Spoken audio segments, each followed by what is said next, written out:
കോടതി നടപടികൾ ആരംഭിക്കുന്നു. വക്കീലേ, ഇന്ന താഴ്ത്ത കേസ് ആരെയാ? സ്വന്തം ഭാര്യ എടുത്ത് പൊട്ടക്കണയിട്ട പി തങ്കപ്പന്റെയാ. അവരെങ്കിൽ വിളി, ഇന്ന് നോക്കാനെ പൊരിക്കാം.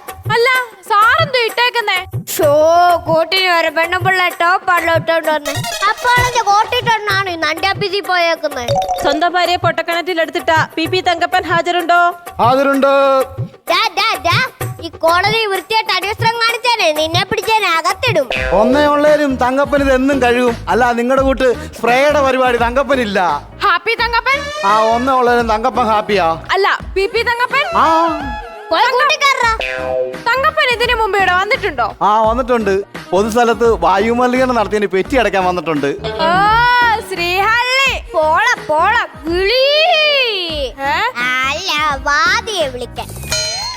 തങ്കപ്പന്റെ ഭാര്യ സ്വർണ്ണമ്മ ഹാജരുണ്ടോ? ഉണ്ട് യുവർ ഓണർ.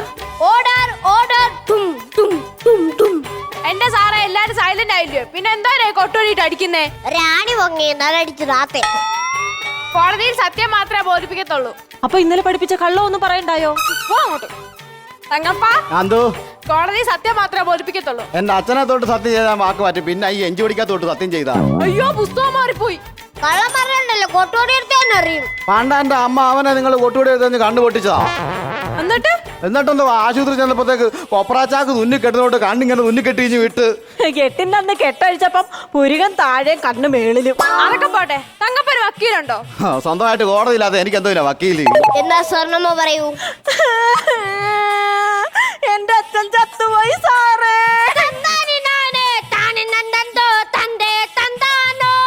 വേണ്ടേ, എന്റെ തന്തയ്ക്ക് വിളിച്ചോണ്ടല്ലോ ജഡ്ജി ഒന്നും നോക്കത്തില്ലേ?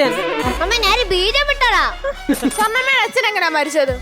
ഇയാടെ മുടിഞ്ഞ വഴക്ക് സഹിക്കാൻ വയ്യാഞ്ഞിട്ടുണ്ടല്ലോ, എന്റെ അച്ഛൻ ഒരു കയറും എടുത്തോണ്ട് പ്ലാവിന്റെ മണ്ടയിലോട്ട് ചെന്നങ്ങ് കേറി ഒരു കെട്ടങ്ങിട്ട് മറ്റേ അറ്റം കഴുത്തേലോട്ട് ഇട്ടിട്ട് താഴോട്ടൊരു ചാട്ടം. തൂങ്ങിയാണോ ചത്തേ? എവിടുന്ന്? കമ്പ കെട്ടണ്ടാര് പറയാൻ ചക്ക കെട്ടി, ചക്ക കിടന്ന് ഉച്ചി വീണ്. പിന്നെ എന്താ ഇത്?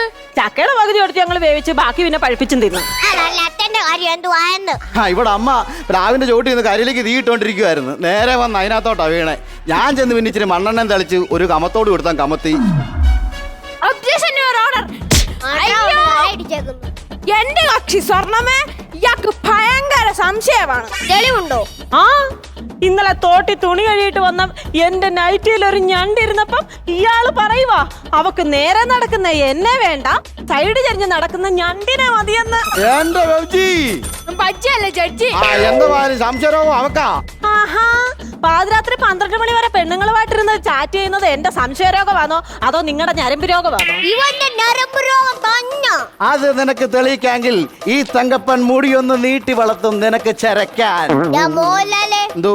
ആര് നീ നിന്റെ പിള്ളേരെ വളർത്തി എന്നിട്ട് മുടി വളർത്താം? എന്റെ പൊന്ന് മാഡം, ഇത് മാത്രമൊന്നുമല്ല, ഇയാടെ മുടിഞ്ഞ സിഗരറ്റ് വലി നിർത്താൻ ഞാൻ യോഗ ക്ലാസ്സിന് കൊണ്ടുവന്ന് വിട്ട്. നടത്തിയോ? ആ, ഇപ്പൊ മലന്ന് കിടന്നോണ്ട് കാലുകൊണ്ടാ വലിക്കുന്നത്. Injection sunshade. ഒബ്ജക്ഷൻ സൺഷൈഡിനല്ലേ? അയ്യോ, ഇതല്ല. ഇവന് സൺഷൈഡിന്റെ മണ്ടക്കിരുന്നോണ്ട് ഇൻജക്ഷന്റെ പരിപാടി ഉണ്ടെന്ന്. അടിയാ, ഇതൊക്കെ പൊന്ന് കെട്ടിച്ച കഥയൊക്കെ ഇത് കേട്ടോ. ജഡ്ജിയെ കയറി അളിയാന്ന് വിളിച്ചതിന് 3000 രൂപ പെറ്റി. എന്താ പരിപാടിയാ? ജഡ്ജിയോട് ചൂടായതിന് 5000 രൂപ പെറ്റി. ജഡ്ജി ചോദിച്ചതിന് മിണ്ടായിരുന്നതിന് 15000 രൂപ പെറ്റി. ഇവരെ കൊണ്ട് ഞാൻ ഇത്തിരി കാശപ്പിക്കും. സാറേ, ഈ പെറ്റി അടയ്ക്കുന്ന കാശൊക്കെ കോടതി അടയ്ക്കുന്നുണ്ടോ? പിന്നെ കക്കൂതി കയറിയ വാതിലടക്കത്തെ ഞാൻ ഇനി കോടതി പെറ്റി അടയ്ക്കാൻ പോകും. തങ്കപ്പൻ എന്തിനാണ് സ്വന്തം ഭാര്യ എടുത്ത് കണക്കിലിട്ടത്? പിന്നെ വല്ലവന്റെ ഭാര്യ എടുത്തിടാൻ പറ്റുമോ? എടാ, ഈ സ്വർണ്ണം എടുത്ത് കണക്കിട്ടെന്ന്. എന്റെ താറ ഞാൻ എടുത്തിട്ടൊന്നും അല്ല. അവള് പാതാളവേദി ആകുമ്പോണ്ട് കെല്ലറം കിടന്നാ. പിന്നെ എങ്ങനെ വലിഞ്ഞു കയറി വന്നു? ഫയർഫോഴ്സിൽ നിന്ന് ഒരു ദേവം വന്ന് രക്ഷപ്പെടുത്തി. എന്റെ പൊന്ന് മാഡം, എന്തുവാണേലും എനിക്ക് ഇയാടെ കയ്യിൽ നിന്ന് വിമോചന സമരം വേണം. വിമോചന സമരം അല്ല, വിവാഹമോചനം. എന്റെ സാറേ, ഞങ്ങള് കല്യാണം കഴിച്ചിട്ടില്ല, പിന്നെ അങ്ങനെ വിമോചനം കിട്ടുന്നേ? പിന്നെ ഞാനേ രാത്രി അവറാച്ചാന്റെ പറമ്പിൽ കപ്പ മാന്താൻ ചെന്നപ്പോ ഇവള് സ്വർണ്ണക്കട്ടയാന്ന് പറഞ്ഞ് കേരളിന്റെ കുറ്റി മാന്തെന്ന്. നാട്ടുകാരെല്ലാം കൂടെ കയ്യോടി പിടിച്ചപ്പോ ഇവിടെ അച്ഛൻ വന്ന് ആ കപ്പേന്ന് 2 തണ്ട ഒടിച്ചിട്ട് അങ്ങോട്ടും ഇങ്ങോട്ടും തന്ന് കരുത്തിലിട്ടിഞ്ഞ് വിട്ടതാ. അങ്ങനെയാണ് സാറേ, നമുക്ക് കുറെ കല്യാണം നടത്തിയാലോ? ആ, വക്കീല് പോയി താലിമാല എടുത്തോണ്ട് പോവാ. ഇനിയെങ്കിലും മാന്യന്മാരെയൊക്കെ ജീവിച്ചോണം. ആ, ഇപ്പോഴെങ്കിലും ജഡ്ജിക്ക് ഇവിടെ സ്വഭാവം മനസ്സിലായല്ലോ. എങ്ങനുണ്ട് ഡിങ്ക് ഡിങ്കാ? അവളോടല്ല പറഞ്ഞത്, നിന്നോട്. ആ, ഇപ്പൊ എങ്ങനുണ്ട് ഡിങ്ക് ഡിക്കാ? നീ കോടതി കേട്ടെന്നും പറഞ്ഞ് ഇങ്ങോട്ട് ഇങ്ങോട്ട് വന്നല്ല രണ്ടിന്റെ പല്ലടിക്കാൻ താഴെയിടും. അതങ്ങനെ ഉണ്ട് ഇങ്ങോട്ട് താലി റെഡി. കെട്ടടാ താലി. നിന്റെ തെറ്റാ പറയുന്നത്. കെട്ടടാ താലി. എന്റെ കൈ പറക്കുന്നു. ഇങ്ങോട്ട് കാണാ. ഇത് താലി കെട്ടുവാണോ നൂല് കെട്ടുവാണോ?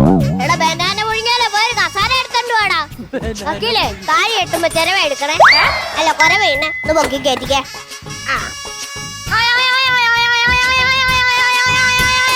വക്കീല് കുറെ വീടാണോ ജഡ്ജിയെ കൊഞ്ഞനം കുത്തി കാണിക്കുവാണ്. കല്യാണം കഴിഞ്ഞിട്ടുണ്ട് ഇനി പോയി സുഖമായിട്ട് ജീവിച്ചോ. അയ്യോ എനിക്കൊന്നും വേണ്ട. ജഡ്ജിയെ കൊല്ലാൻ നോക്കിയാണ് നിന്നെ കോടതി തൂക്കാൻ പിടിച്ചിരിക്കുന്നു. തൂക്കാനുള്ള ചൂല് ഞാൻ കൊണ്ടുവരണോ അതോ ഓടെ തരുവോ? എടാ നിന്റെ കഴുത്തെ കയറിട്ടിട്ട് ലിവർ വലിക്കാൻ പോവാന്ന്. ആഹാ അത്രേ ഉള്ളോ? അതിനെക്കാട്ടി വലിയ പണിയല്ലേ ആണ്ടാ ഉള്ളി കീട്ടിയേക്കുന്നത്. ആടെ 4 കെട്ട് എടുത്തേക്കും അല്ലയോ? ഓർഡർ സാറേ ഓർഡർ ഓർഡർ നല്ലേ. ഇത് ഞാൻ എന്നോട്